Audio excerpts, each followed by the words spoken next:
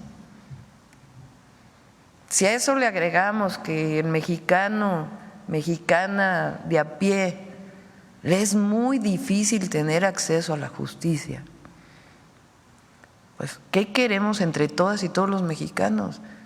Un verdadero poder judicial que esté al servicio del pueblo y de la nación y de los intereses particulares, o no llamamos, de los derechos particulares que están en todo caso en conflicto. Entonces, ayer se los dije, ¿qué queremos?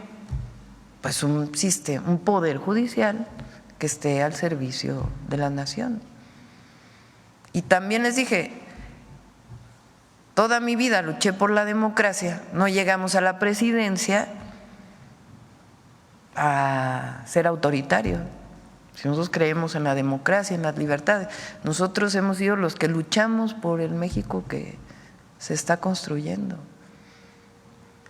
Entonces, todo eso abiertamente se les planteó y también dijimos, queremos que continúe el tratado, queremos que se invierta en México, las inversiones en México van a estar seguras, va a haber certidumbre de todo tipo.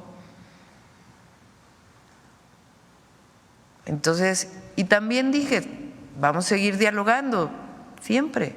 Si no estamos de acuerdo en algo, pues también se vale, para eso es la democracia. Pero seguir con este diálogo. Entonces planteamos, por ejemplo, una mesa de trabajo sobre relocalización, una mesa de trabajo sobre inseguridad en carreteras, que es un tema que plantearon, una mesa de trabajo sobre cruces fronterizos, porque México ha avanzado mucho en los cruces fronterizos y del otro lado de la frontera se ha avanzado muy poco. Entonces fue muy bueno porque es una relación honesta, franca, y al mismo tiempo pues saben que nosotros lo que queremos es que siga habiendo inversiones en México y que las inversiones de los inversionistas extranjeros están protegidas en nuestro país. ¿Y sobre la despausada con el embajador? ¿O sigue pausada? No, se están reuniendo a través del secretario de Relaciones Exteriores, que fue lo que planteamos. Ya tuvieron una reunión, han tenido varias reuniones y la idea es que, me decían que además es una norma establecida, que la relación con cualquier país y en particular con Estados Unidos, pues quien coordina esa relación es el secretario de Relaciones Exteriores. Entonces, si se quiere hablar con el secretario del Trabajo, pues a través de la Secretaría de Relaciones Exteriores se dice, pues queremos hablar del trabajo, sobre el tema del tratado y estos temas, y pues con gusto se reúnen ambos países. Muy bien, gracias, presidenta. Bueno, el pasado viernes los paisanos migrantes se manifestaron afuera del edificio del Consulado General de Nueva York para exigir el relevo de Jorge Isla. A su vez, lanzaron una convocatoria para recopilar firmas y lograr su destitución, convocatoria que han recopilado pocos más de 1,000 firmas, pues que aseguran los paisanos que no hay méritos propios para que Jorge Isla reciba tal designación, debido a que sus indiferencias con la comunidad de migrantes en Nueva York ha sido bastante fuerte y que esperan que sea escuchado por usted o el canciller Juan Ramón de la Fuente. Esa es una denuncia que nos llega de paisanos migrantes. Sí, le encargué al canciller que lo revise.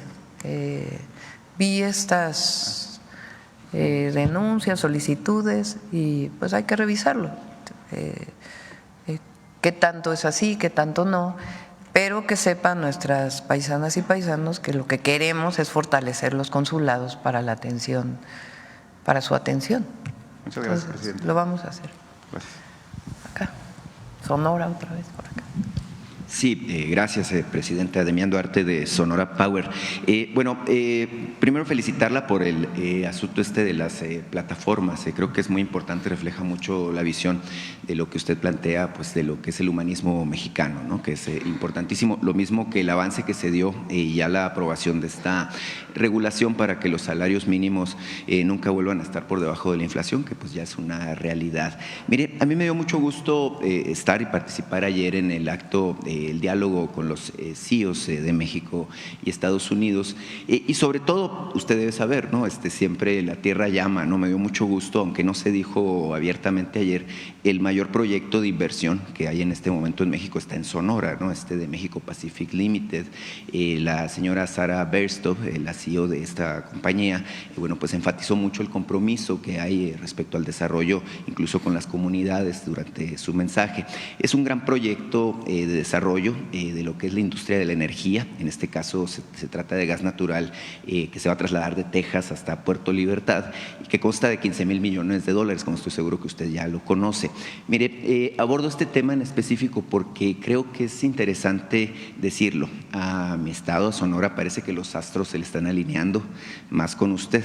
Mire, está el tema de esta mega inversión, que es la mayor que hay en este momento de desarrollo en México. Usted ayer dio a entender, aunque no lo afirmo, que el proyecto del auto eléctrico para todos los mexicanos o línea pues estaría pensándose en Sonora, y es algo que es además natural porque allá tenemos los recursos naturales, es decir, el litio, el cobre, también tenemos la experiencia en el desarrollo de este tipo de proyectos. Está Ford Motor Company con mucha experiencia, 40 años, contribuyó mucho Sonora en el desarrollo de un proyecto que se hace en Arizona de auto eléctrico que es Lucid Motors. Tenemos el personal, hay una cadena de valor muy importante relacionada a la industria automotriz y bueno, está el tren de pasajeros a Nogales, que también es un gran asunto. Está también el tema de la infraestructura portuaria, aeroportuaria, la carretera. Entonces, evidentemente que es Sonora y es lo que nosotros estábamos buscando y creo que lo estamos consiguiendo con usted. Pues se está convirtiendo ahora sí pues en uno de los hilos conductores, por no decir una de las locomotoras, válgame ahora que hablamos de trenes, del desarrollo nacional. Me gustaría, señora Presidenta, si nos puede comentar un poco de la perspectiva que usted está encontrando ahora que le pongo aquí sobre la mesa todos estos asuntos que se relacionan con mi estado, para tratar nosotros de alinear qué es lo que nos depara el presente y el futuro al respecto del desarrollo. Bueno, Sonora tiene muchas virtudes para desarrollar el llamado Plan Sonora. ¿Y por qué razón se hizo el Plan Sonora ahí? Sus recursos naturales, obviamente su pueblo, su gente, y tiene la posibilidad de desarrollar esta cadena de producción desde los semiconductores hasta la producción de los vehículos eléctricos. Entonces, lo hemos hablado con el gobernador, se requieren una serie de incentivos que los estamos trabajando y al mismo tiempo la construcción del proyecto integral. Tiene litio, obviamente, tiene cobre y además está el puerto de Guaymas, que ya inició con el presidente Andrés Manuel López Obrador y su desarrollo. ¿Y qué vamos a hacer nosotros? Además de seguir apoyando en este sentido más obras de infraestructura. Entonces está el ferrocarril, está las carreteras, la de Bavispe a Nuevo Casas Grandes, que va a permitir que haya comunicación hasta Ciudad Juárez. Está la carretera que inició de Guaymas a Chihuahua, que la vamos a seguir ampliando, y algunas otras obras de infraestructura que son importantes. Ya se hicieron obras en la frontera para generación eléctrica. Se hizo también, vinculado con Baja California, la nueva línea de alta tensión que permite el sistema interconectado nacional. Entonces, pues ya podemos, si quieren, un día invitamos al gobernador y hablamos del Plan Sonora con todas sus virtudes. Claro, cómo no. En este contexto se habla de polos de bienestar y bueno, yo vi la proyección que tenían y Sonora venía considerado de manera importante, muy en específico nuestra zona fronteriza, Nogales, San Luis Río Colorado, Agua Prieta, pero también el caso de Hermosillo, Guaymas, Ciudad Obregón. Hay una inquietud ya de hace algunos años en Sonora de buscar la oportunidad de establecer una suerte de corredor industrial con ciertos incentivos, justamente para propiciar esto de lo que estamos hablando, ¿no? Se piensa en el corredor Nogales hasta Cajeme, pasando por Hermosillo y Guaymas, justamente para identificar esta cadena de valor, por ejemplo, relacionada con la industria automotriz. Es preguntarle, Presidenta, si es posible o si está sobre la mesa esta cuestión de encontrar estos polos. Se habla de 10 parques industriales, en específico para Sonora, de los 100 que usted está proyectando. Y bueno, ¿qué tipo de incentivos pudiéramos estar pensando que se pueden dar al caso de Sonora como estado además fronterizo? Si quieren, repito, sea en Sonora o aquí, presentamos todo el plan Sonora, desde infraestructura hasta el desarrollo de los parques industriales y todo lo que estamos planteando. Estamos considerando también un proyecto de agua que desde hace tiempo se tiene para suministrar de agua a Hermosillo. Entonces, hay varios proyectos para Sonora. Claro que sí, va a ser muy bienvenida a nuestra tierra. En otro tema, Presidenta, y no sé si nos pueda ir adelantando cuándo va a ir, por cierto, porque la estamos esperando desde el 4 de octubre, se decía que iba y finalmente no se dio. Sí, ya vamos, ahora sí que cerrando meses. Entonces, ahora tenemos octubre, no va a tocar Sonora en este caso. Repito, el viernes vamos a Tabasco, el sábado a Campeche, el domingo a Yucatán. La próxima semana vamos a Baja California Sur, Baja California y Guerrero. Vamos a darle seguimiento a Guerrero y además al plan que tenemos con Guerrero. Y ya en noviembre ya informamos. Después va a venir viene el fin de semana del Día de Muertos, 1, 2 y 3. Y luego ya de ahí regresamos a nuestras giras. Claro, ¿cómo? No, vamos a estar trabajando aquí. Bien, la vamos a esperar en Sonora. Nos acabamos de entrar. Presidenta, mire, ayer la compañera Nancy Flores hacía o retomaba. Bueno, a ustedes sí les voy a dar su día. Creo que viernes es primero, ¿verdad? Sí. No hay gira. No, sí, la compañera Nancy Flores retomaba el tema de la misoginia como un tema importante y sobre todo, mire, lo que hemos visto como una reacción de grupos muy conservadores, que a mí no me parece que sea un tema de casualidad o de iniciativa de alguno de los caricaturistas o columnistas que normalmente tienen este tipo de actitudes. Usted misma, señora Presidente, ha sido por momentos, cuando era candidata y creo que también desde que asumió el cargo, pues ha sido objeto de estos ataques misóginos, no solamente del comediante del que hablamos la anterior ocasión que me tocó la palabra, sino también de caricaturistas que incluso la han dibujado con correa y en circunstancias que obviamente no voy a repetir aquí por lo peyorativo que son, pero me parece muy grave, así como agreden a Andrea Chávez o a otras senadoras o a gobernadoras también, y se atreven también en el caso de la primera presidenta de México, genera esto una preocupación, porque mire, si se atreven con ustedes, evidentemente pues no se van a tocar el corazón para hacerlo con otras mujeres. Y la reflexión, señora Presidenta, es que violencia pues es violencia, ¿no? Independientemente de que sea mediática, verbal, que sea violencia comunitaria, violencia laboral, acoso, lo que sea, al final de cuentas todo tipo de violencia tiende a engendrar más violencia, ese es el asunto. Y mire, usted sabe, yo soy padre de familia, tengo 2 niñas, pero seguramente muchos más tenemos esta preocupación respecto a la reacción que hay ahora que usted ostenta el cargo como presidenta. Evidentemente, más allá de si usted decide o no denunciar, que es su derecho, por supuesto, hacerlo o no, creo que es bien importante su voz. Su voz es muy fuerte, su voz es muy poderosa y esta voz, bueno, que refrenda en mucho esta reafirmación de lo que es el poder de las mujeres y el derecho que tienen las mujeres a participar en la vida pública y a tener una vida libre de violencia. Mire, le quiero exponer un caso que me contactaron los familiares, no voy a dar nombres ni circunstancias en el ánimo de no revictimizar, pero me contactaron en términos de que hubo un secuestro de 3 mujeres, una abuela, una madre y una hija, las 3 de la misma familia. Esto ocurrió en abril, estuvieron secuestradas durante 6 meses, pagaron 2 veces el rescate de los familiares y después las asesinaron. Aparecieron los cuerpos, el 25 de septiembre pasado. Me pidieron incluso, muy fuerte el asunto, que le entregara un documento donde le piden su apoyo para que se haga justicia. El tema, señora presidenta, es muy grave, la violencia pues es un hecho y evidentemente nos gustaría escuchar su voz manifestándose al respecto de lo que es este embate de fuerzas conservadoras, fuerzas oscuras que buscan violentar a las mujeres de nuestro país. Muchas gracias por su atención. Demián Duarte, de Sonora Power. Sí.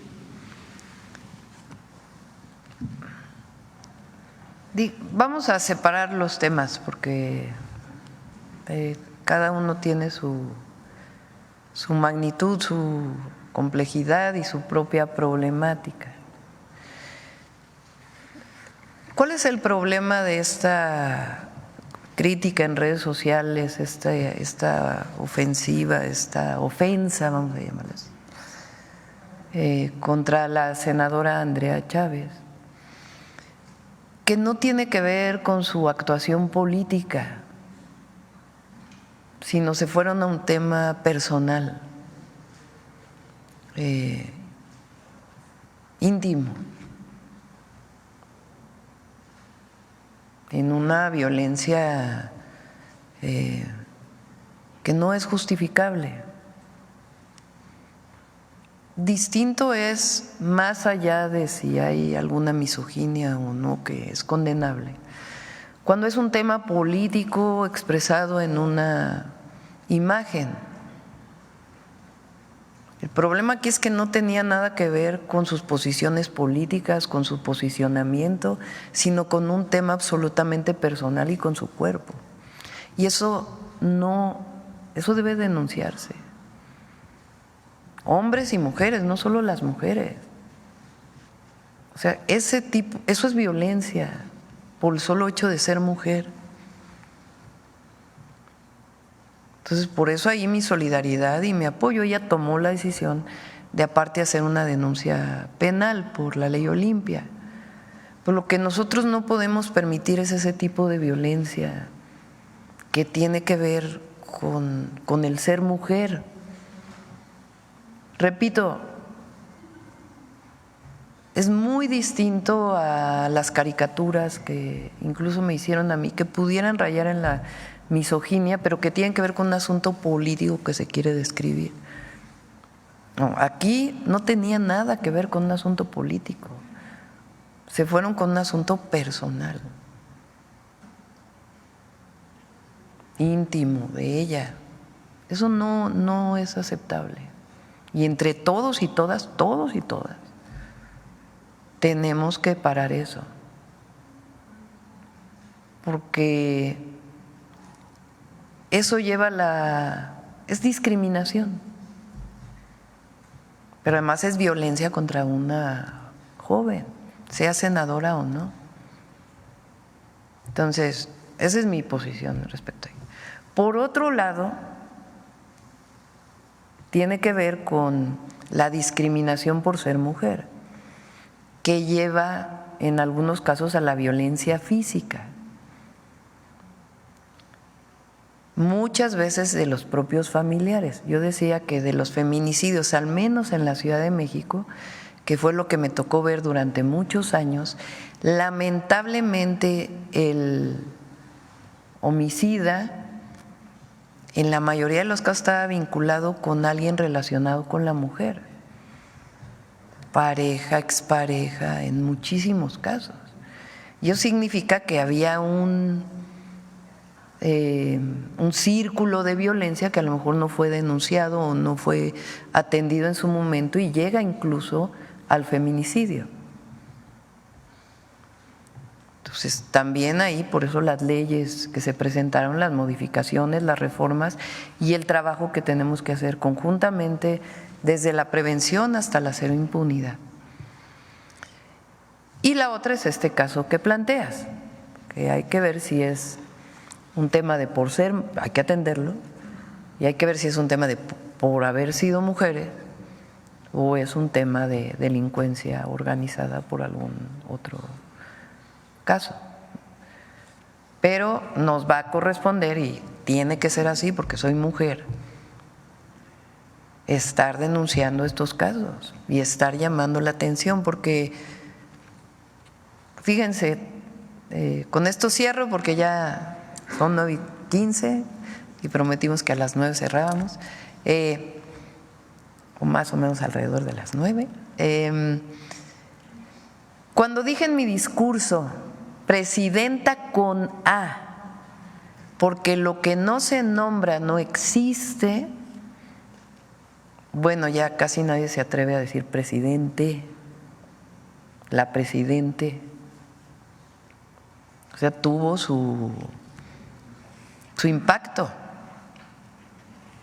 Y es igual la ingeniera, no es la ingeniero, es la ingeniera, no es la abogado, es la abogada.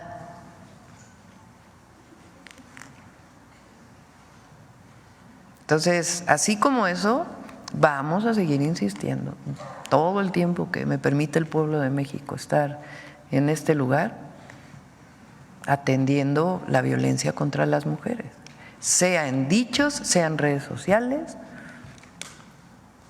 denunciándola aquí. Este es un espacio muy importante y también de reivindicación, porque no solamente es eso, por eso el jueves lo dedicamos a las heroínas de la patria,